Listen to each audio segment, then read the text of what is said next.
गिरीजा राऊत यांनी विनायक राऊत आणि त्यांच्या कुटुंबियांवरती अघोरी प्रयोगाचे आरोप केलेत। त्यावरती देखील विनायक राऊत यांनी उत्तर दिलंय। बघूयात। वेगवेगळ्या बाबांकडे इलाजासाठी म्हणून घेऊन जायचे, मग ते बाबा त्यांच्या परीने इलाज करत होते।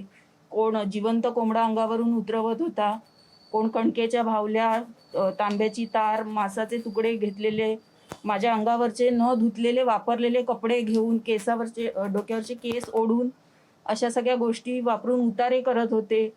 विचित्र प्रकार म्हणजे फक्त त्यांच्या मुलाचं एक हे की तो शारीरिक संबंध करण्यासाठी असक्षम आहे हे लपवण्यासाठी त्यांनी हे सगळं पूर्ण प्लॅनिंगनी करून माझं आयुष्य बर्बाद केलेलं आहे।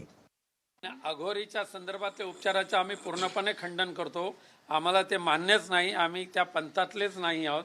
पण तिने जे नोटीस दिलेले त्या नोटीसमध्येच हे लिहिलेलं आहे की हे प्रकार होत असताना माझ्याबरोबर माझे आई वडील असायचे, हे एवढं स्पष्ट तिने तिच्या नोटीस तक्रारीमध्ये लिहिलेलं आहे।